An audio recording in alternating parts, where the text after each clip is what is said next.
All right, if you guys are new here, subscribe, drop a comment, and like the video. If you want to see more of this 55 gasser build, that's pretty much what's going to be on here with the mixture, some other stuff.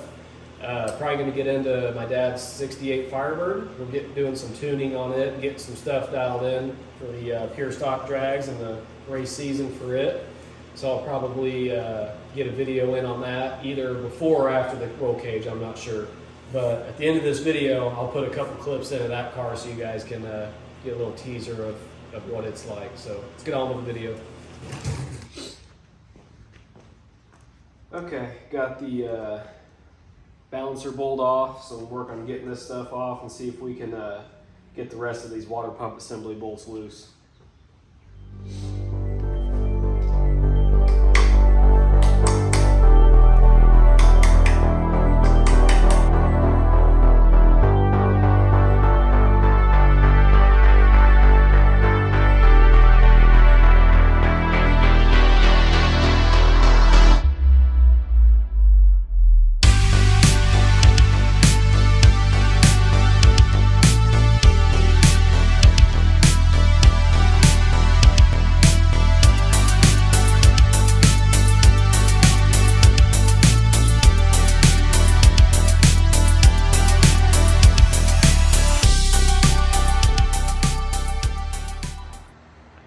All right, after a lot of struggle, soaking that bolt right there and right there, finally got those busted loose and we got it all off.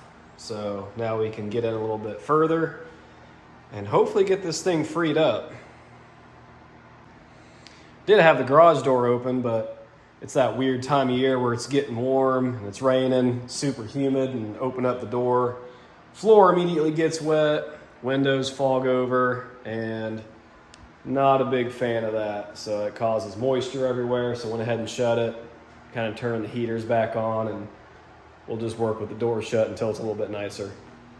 But anyway, let's dive into this and see where we get. All right, so walked over and got a socket for the cam, and I'm just lightly moving. Let's get out here. There we go.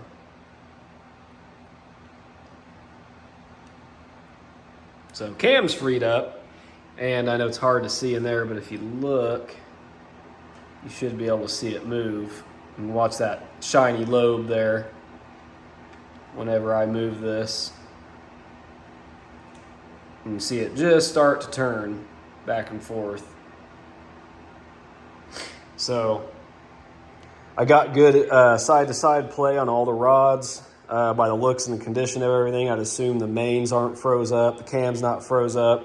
So it's definitely in the rings where I could see those couple bad cylinders that were had quite a bit of gunk in them from whatever it may be. So if we can get the rings of those bad ones to get cleared up, and we can probably get this thing spun over. See if we can get the gear set off here and the timing chain.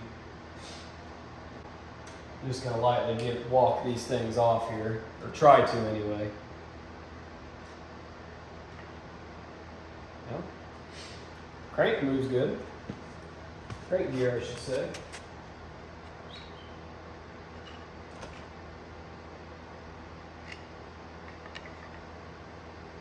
Yeah, that's moving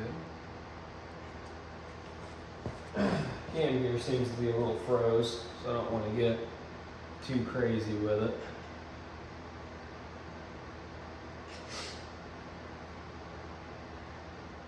Well, I'll get back with you guys and see if we can get this thing off. Okay, I just saw it move, so hit you guys with a little time lapse here, and we'll hopefully get both these off.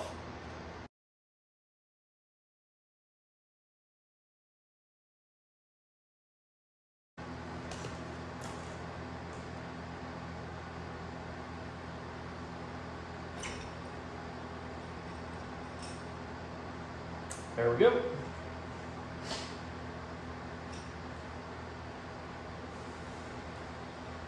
Cool. Probably no reason to keep the cam in there, so probably pull this cam cap off and slide this thing out.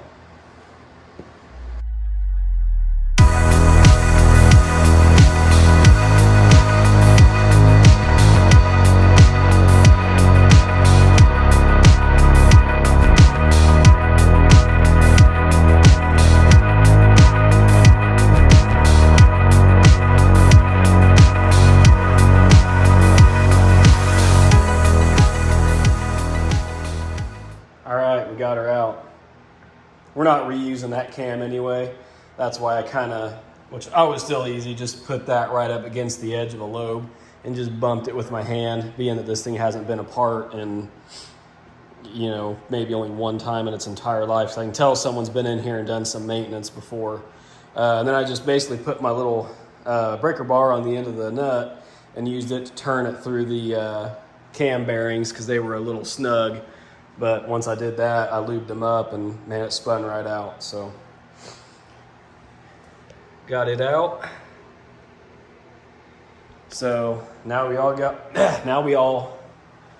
I can't talk.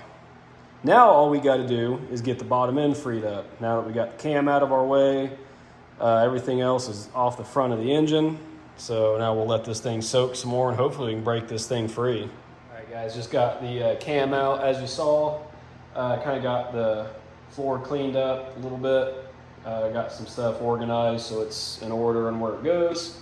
And I went ahead and twisted the engine around because these had a couple problematic cylinders. So I got those to where they're at least a little bit more flat so that way I can soak each side as even as I can get it. And then we'll roll it around and do this other side as well. I got some Marvel Mystery Oil in on this side.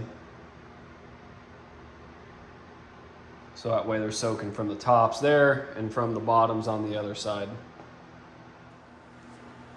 Okay, so it looks like we're going to go ahead and beat this thing apart since we tried soaking it and nothing is freeing it up, and we need to make forward progress because we may end up going back to our original plan and running the 428. So we're going to see how bad it is. So we'll probably put up a time lapse here and get this thing all blown apart and beat apart. And I can't remember if I showed this on the last video or not, but I think the factory did this, but I'm not 100%. I think you can see the rod caps are marked which cylinder they're for. Where else can you see it? Oh, here you go, there's number 2. But we'll go ahead and get this thing all knocked apart. And all the evens are green. Yeah, all the even cylinders have a green mark, and then the odd ones are what, red? Red. Yeah. Must have been for ease of assembly. Yeah, so we'll go ahead and start blowing this thing apart.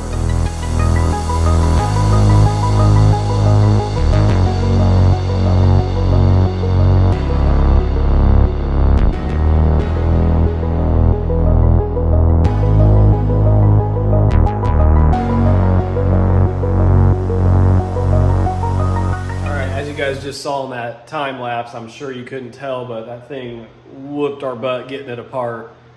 Safe to say, letting it soak was not going to free it up. I'll go over and show you some of the pistons in just a second, and I was right on one of the culprits. It was cylinder number 3 and number 6.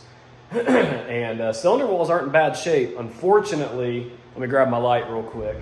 Unfortunately, on cylinder number 3, we got some pitting. I think it can definitely be taken out for sure. There you can see it right there at the 6 o'clock mark. I think a good 40 thousandths bore will take care of it for sure. But like I said, we may want to save some money and go with our 428, and because that engine is super clean, so we could we could get by with just literally new bearings, rings, hone the cylinders, and be good to go. So we'll keep you updated on what we decide to do with that. But as for now, we got this thing at least torn down to where it's ready to go off to the machine shop and get done if we decide to go through with it right now. As you can tell, I don't know if I talked about it, but this thing definitely ran and drove when they parked it, which, God, it's been, I think it was prior to 1980 when it was parked, or right around 1980, I think. But if you look, you can see how nice this crankshaft moves. I mean, look at that. You can see it just spin without even hardly doing anything. Super nice shape. The crank's in nice shape. Most of the cylinder walls, believe it or not, aren't too bad. And this stuff's just a light surface that you can hardly even feel it. It's really just that one spot I showed you guys over there. But We go over here, you look at these. Three of them are really bad, but the two that were holding us up were really bad. But look at this. Shoo! Them boys were rough. Those things were basically welded to themselves. But yeah, really, it's just number 2 looks rough, but it actually come out, smacked it a couple times, and it popped right out. So it's not near as bad, but 3 and 6 were awful. But all the bearings are in really good shape. All the rod bearings are in great shape. Everything else over here, like I said, as you can see, the crankshaft spins fantastic. So definitely got ourselves a good starting point for a bore, new set of pistons, and getting it thrown back together. So we'll keep you updated with what we're going to do. I think we'll probably go the cheaper route for now to help save money to finish building the car itself. And I'm sorry for rambling on, but I'll show you a couple other things we're getting started on. All right, I know I showed in the other video we got the roll cage in. So we got the cage, and also